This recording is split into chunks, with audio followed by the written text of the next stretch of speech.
Hindi kasama sa official lineup ng San Miguel Beer para sa Commissioner's Cup itong si Kit Jimenez. So ang ibig niya sabihin siya ay restricted free agent. Meron siyang kontrata dito sa San Miguel, hindi pa yan nag-expire. Pero hindi na siya kasama sa lineup, parang reserve o injured o kaya naman free agent with rights to salary. Ang ibig niyan sabihin, itong si Kit Jimenez kahit wala na siya sa lineup ng San Miguel Beer, yung rights niya ay nasa SMB pa rin. Pero kung ikaw naman si Kit Jimenez, hindi kaya ito senyales na dapat na humiling ka na ng trade. Dahil sa totoo lang, hindi makapagpapakitang gilas itong si Kit Jimenez dito sa San Miguel dahil sa lalim ng backcourt nito. Ang magiging backcourt ng San Miguel sigurado si Wami Tiongson, si Chris Rosales at si Simon Enciso. Nandiyan pa si Chris Ross. So hindi magkaka-playing time dito si Kit Jimenez. Bata pa itong si Kit Jimenez at alam natin marami itong followers na gusto siyang makitang maglaro. Pero hindi yan mangyayari hanggat nandiyan siya sa San Miguel Beer dahil nga ang daming mga players sa backcourt at short rotation ang ginagamit ni Coach George Gallet. Kaya mas maganda pa siguro kung to si Kit Jimenez ay magpa-trade dito sa Terra Firma Jeep o kaya sa Northport Batang Pier o kaya sa kahit ibang team kahit na Phoenix o Blackwater kung saan siya pwedeng magamit at mabigyan ng playing time dahil masasayang yung karera nito. Mabuti sana kung siya matanda ng veterano at ilang taon lang nakapaglaro sa PBA. Pero bata pa itong si Kit Jimenez dapat bigyan siya ng tsansa na maglaro para maipakita kung ano ang kaya niyang gawin. Kaya sa tingin ko yan ang dapat nang gawin nitong si Kit Jimenez. Dahil nasasayang lang yung talent niya dito sa San Miguel dahil hindi naman siya magagamit yan.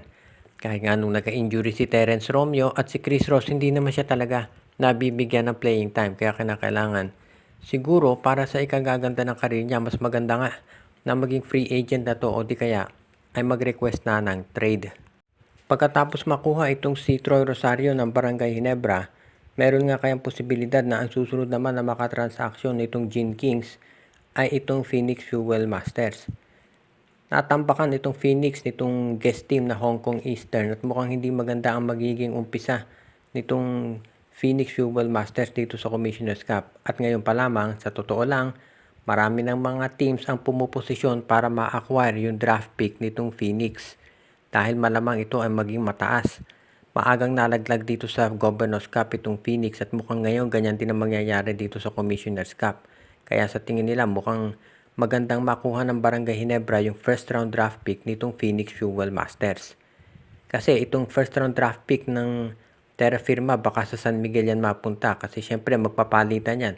Last time napunta sa Ginebra so malamang ngayon dito naman sa San Miguel ibibigay.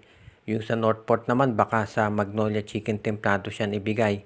So itong Barangay Ginebra pwede nilang makuha yung first round draft pick na itong Phoenix Fuel Masters. Ang tanong na lamang ay kung sino ang pwede nilang ipalit. Sa ngayon kasi mukhang ang maliwanag na kinakailangan nitong Phoenix ay baka big man. So baka po pwede na si Ben Adamos ang ibigay nila o kaya naman scorer ang pwede sa Phoenix katulad ni Bon Pesumal at si Jason David. Kaya meron namang mga trade assets na pwedeng ibigay ang Barangay Ginebra para makuha yung draft pick ng Phoenix. Ngayon doon sa mga magtatanong kung si Jason Perkins pa makukuha pa ng Ginebra. Sa tingin ko hindi na kailangan ng Ginebra si Perkins dahil nandiyan na ito si Jamie Malonzo at ito si Troy Rosario bilang mga power forward nila. Sa small forward naman kung makababalik na si Jeremiah Gray, okay. At syempre sa Commissioner's Cup nandiyan si Justin Brownlee kaya hindi na kailangan si Perkins. Sa tingin ko mas mahalaga ngayon sa Barangay Ginebra na makuha itong kanilang first round draft pick dahil pag nakuha nila yan mula sa Phoenix, maganda yan dahil magkamalalim yung susunod na draft. Tinampakan ng Converge Fiber Excess itong Terra Firma Jeep gaya ng inaasahan ng lahat. 29 points ang lamang at hindi naglaro itong si Terence Romeo at Vic Manuel dahil meron daw mga injury. Pero ang malaking balita dito sa Terra Firma ay mukhang hindi na dyan maglalaro itong si Christian Stan Hardinger. Nung tinanong itong si new Terra Firma coach Raymond Tionco kung nasa na si Stan, ang sinabi niya ay wala. Wala na daw to si Stan at hindi na nagpa-practice sa kanila. Sinabi rin itong si Tionco nung tanungin siya ng mga reporters pagkatapos ng laro kung ano na ang nangyari dito kay Stan Hardinger. Ang sabi niya ay alam nyo na yon. Iyon lang ang sinabi niya.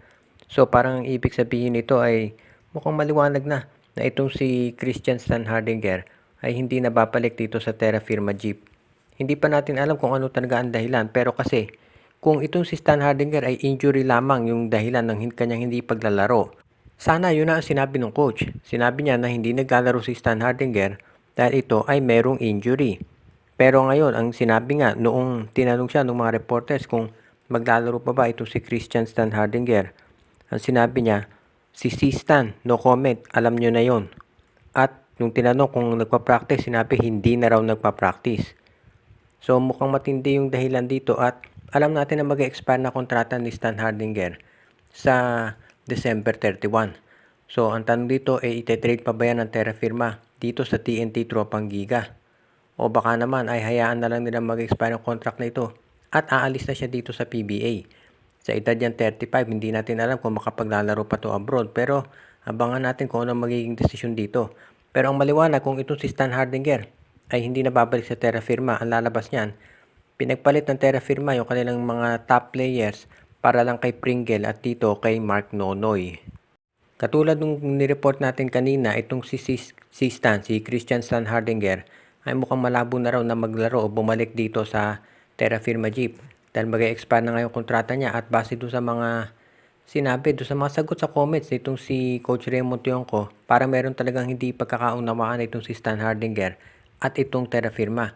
So ang tanong ng karamihan, ito na ba ang tsansa para dito kay Christian Stan Hardinger na maglaro sa Magnolia Chicken Templados?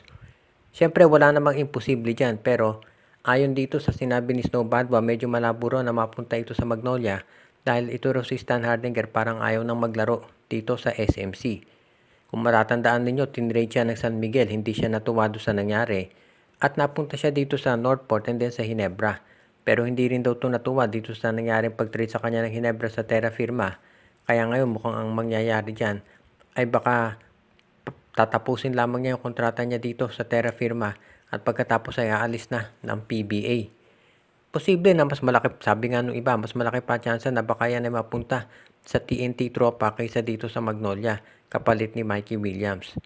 Pero kung ikaw Magnolia fan, syempre gugustuhin mo na si Stan Hardinger ay mapunta dito sa Hotshot dahil maganda naman talaga performance nito kahit na 35 years old na. Plus nandiyan naman si Xavier Lucero na pwede nating masabing magiging magandang kapartner itong si Christian Stan Hardinger. Pero sa ngayon mukhang medyo malabo lahat yan mangyari dahil mukhang ito si Stan Hardinger as base dito sa mga reports ay aalis na ng PBA. Sa panig naman ng Magnolia, marami naman silang mga players na pwedeng makuha dyan. Kaya sa tingin ko kahit hindi na makakuha to si Stan Hardinger ay okay lang. Kaya dito natin makikita kung ano ang magiging plano ng Magnolia in case hindi nga nila makakumbinsi si Christian Stan Hardinger na lumipat sa kanilang koponan. Kung ito nga ba ay matitrade na sa TNT Tropa. Shoutout kay Joseph Pineda, kay Joshua Giray, Espejo at Rosales family, RG Bueno at Dalina family, Edwin Carmona Jr., Ireneo Salangsang, Michael D. Pinabati din natin si Malyari Mascareñas, Dalmacio de Guzman, pati na rin si Alicia Garcia at ang iba pa nating mga taga-subaybay katulad ni Edwin Carmona Jr., pati na rin si Jonel Alagon at si Lino Valles family, Dexter Domer, Enju, si Ireneo Salangsang, si Junjun, Angie, Patpat at B-Boy Matas at ang iba pa nating mga taga-subaybay.